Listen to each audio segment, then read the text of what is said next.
Okay everybody, this video here is to address some issues that were brought to my attention when I made compare the new clutch hub to the original clutch hub video. And since it's on Facebook and people using their names, I'll use their names. As soon as I bring it up here.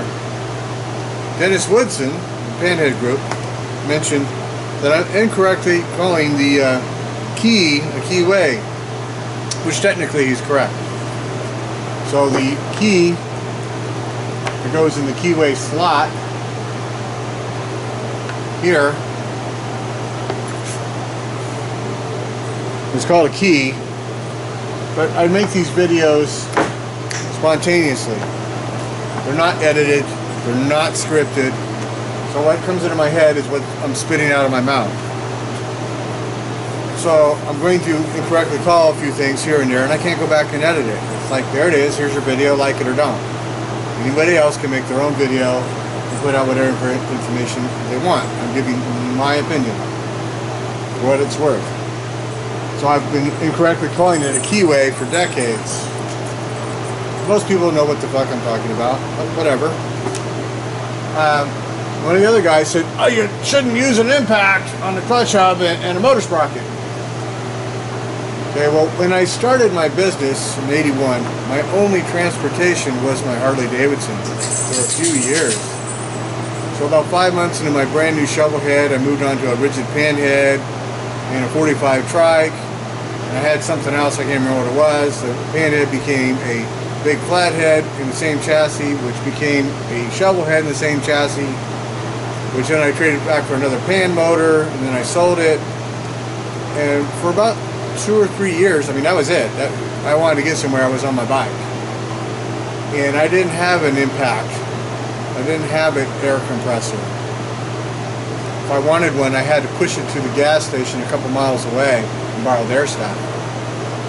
So I can't even tell you how many times I got stranded because I didn't have an impact for the motor sprocket. Zing, whoop, there went that pulley right across the field. Fucking clutch hub fell off. I bought a lot of bikes because they didn't run anymore because the clutch hub fell off because they didn't use an impact. So the proper tool is easily made from a clutch fiber, if you will, one of the clutch plates that holds the pulley in place with a handle. You just weld a handle to it and you can hold it while you beat on it. So you hold it with your leg, have your buddy help you, assuming you got a buddy to help you, put it up against the ground so it doesn't spin, and beat on it with a nice big long. I'll show you here. Still got the tool. Okay.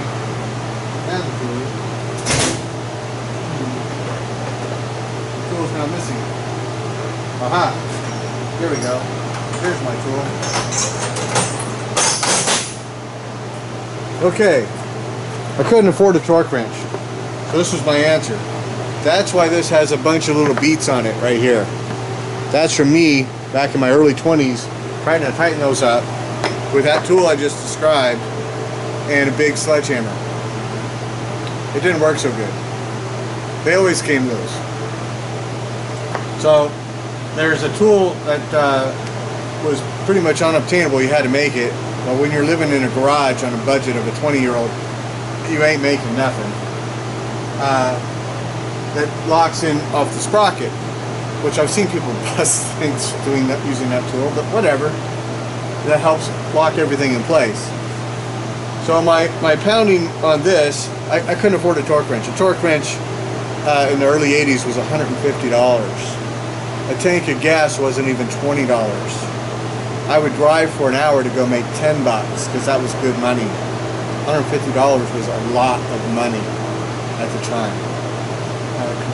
Comparatively, that would be like spending $1,500 on a torque wrench today when you're living in a garage for $100 a month, because that's all you can afford. That's where I started my business. It was called Todd's Garage, because that's where I lived, in a fucking garage for $100 a month. So I used Todd's Garage for quite a long time, through the early 2000s. It wasn't until I came home from prison I changed to hunting Harleys. Everything changed. everything changed. So, if you have a torque wrench and a clutch hub nut in the proper sockets and all that, and the proper locking tool, perhaps you can make it work. If that's what you want to do, more power to you. I use an impact. I've had about 10,000 motorcycles and 35 years of experience, and I got to go make how to work on a 4-speed clutch video for guys who got 15 plus years of experience on me because I can't fucking do the clutch right. An impact works just fine if you know how to use it. Don't be afraid of the tool, just learn how to use it. I didn't have a torque wrench. No, I didn't. But guess what? You don't put a torque wrench on your head bolts. You put a bent starter tool and a hammer, and you go by feel. Torque wrench don't fit in there. So yeah, you don't need a torque wrench. You know how to tighten stuff up. But that doesn't make it come on loose. You're not going to get it as tight as a impact. That doesn't mean impact it to your threads are gone. Have a little common sense and use your tool properly. I will continue using impact. When you have a lot of experience, I don't care what mechanic you're talking to, there's going to be the right way and the wrong way and their way. My way is I'm going to use a fucking impact. That's how it is. So, sorry about calling a Keyway. Again, these videos are off the top of my head, so I apologize to anybody I confused. But the proper term is a key. I'll probably forget on the next video and call it a Keyway again. Whatever. As long as you know what I'm talking about, it's all good. So that's that. But again, the one buddy of mine who says these clutch hubs aren't going to work. He's got 10 years experience on me. The other buddy of mine's my age. I think he's 60 actually. And I won't use their names because it wasn't a public discussion. But these, two individuals with vast experience. People I've taken stuff to fix because they're better at me at some things. You follow? So when you get good at something, you're going to have your area of expertise. There's other areas that you don't have a clue about. That includes me. That includes every one of us out there. Nobody knows it all. Doesn't exist. Mr. Know-It-All doesn't live. He's never lived. He will never live. Anybody says they know it all, they probably don't know anything. Talk to Chris Haynes and find that out. See you guys.